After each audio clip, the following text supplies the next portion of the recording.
Hi, Michael. I'm Mark. Nice to meet you. My pleasure. Welcome. Thanks for coming. Give us the title of your book, the award that you've won, and your full name, please. My name's Michael Riddell. My book is called Life, a Little Brown Dog and Shite Like That.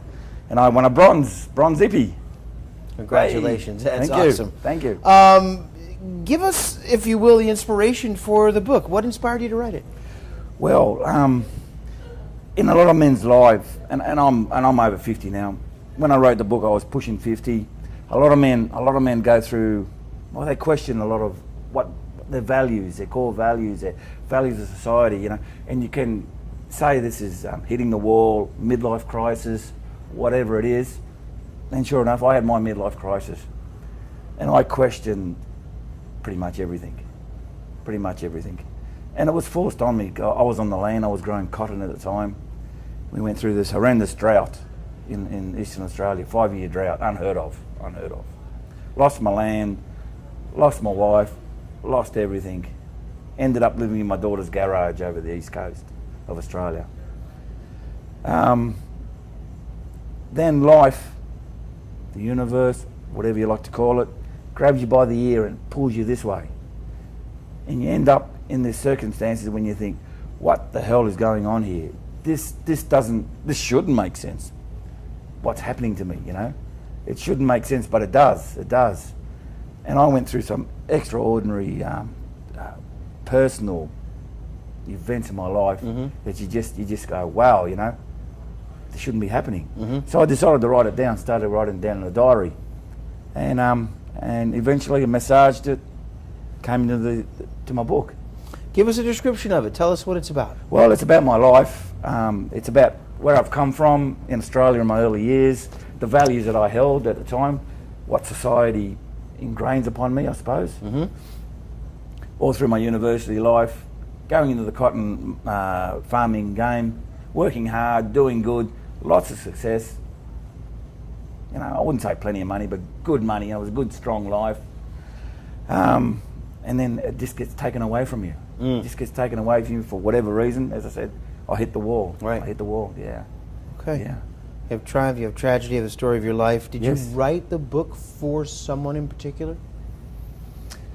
Men in general, men. Great. Men, you know, we're big, we're tough, you know, we're like prawns, you know, sort of hard shell, soft inside, shit for brains, but you know, as the women say, the meaty bits taste good. You know? But it's for men who want to know their spirituality. And seeing as it's how it's for men, and seeing how it just kind of covers the story of life and your life, but all men's lives, give us an example, if you will, of a unique story or an experience, or how this has impacted anyone who's read it.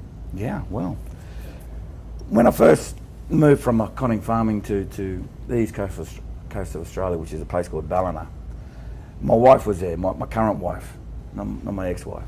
My current wife was there. And I walked into the shop, and she used to own this shop, specialising in, you know, tarot readings and angel cards. And I like to say it's an out there shop. So I walked in there and I'm going, yeah, right, you know, what's this? You know, what's this? This is a load of bullshit. This is just nah. So I was taking the mickey out of the shop. Anyway, my wife came out, my wife-to-be came out at the time, and she says, what can I do for you? And I'm thinking, hang on, she's challenging me here.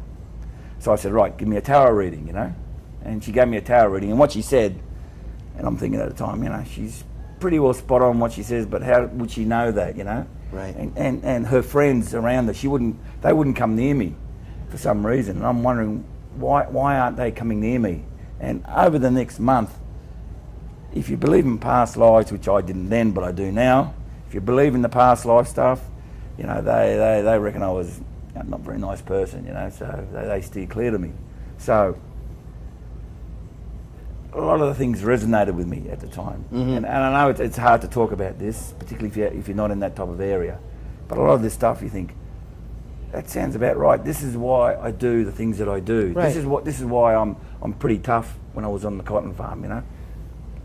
Yeah, it is difficult to relay, but some of the things they picked up on, it just Excuse me. it just describes me to a T, and it just evolved from there. Yeah. Hard to talk about or not, it's important and it's poignant and it's applicable to what's going on in the book, what's going on in your life, and a unique story and an inspiration to write something wonderful that's now award-winning and will Yes. probably have a wonderful impact, if it Yes. hasn't already, on many people in the same position as you were, Yes. both when you wrote it and where you are now. So. A lot of my friends who bought the book, and friends who I don't even know, and I've got some good friends now because of the book. Good reactions? Yeah, Oh. yeah, very. You know, 3/4 of the book is a funny story. You know, is my life, the funny stories on farms. You know, and the fun you can have with a dead snake, for instance. You know, you can have stacks of life, you know, with a dead snake. Right. What is? Sorry, yes. No, please. What does the award mean to you? Just tell us what this means to you to get this award. It means recognition. It means confirmation of the years. And I first wrote this in 2007. That is confirmation that I am on the right path. That what I say in the book is not rubbish. It is what I believe in. It's what a lot of people believe in. Yeah. That's great. Yeah. Where to from here for you, for the book? What's your next steps? What do you have what's on the horizon? Yep, I've got a second book out now. Great. Well, it will be out very shortly. Great. It's a part 2 of this. It finishes around about 2008, that book. And it's just in this next 3-4 years of just how I've travelled on my spiritual journey. That's great. Yeah. That's great. And this is where I am, yeah. That's wonderful. I want to say thank you for your time. Congratulations again on the award. Thank and you, we Mark. wish you all the best Thank with you. this, with the next book, and hopefully many more to come. Yes. Thanks for being here.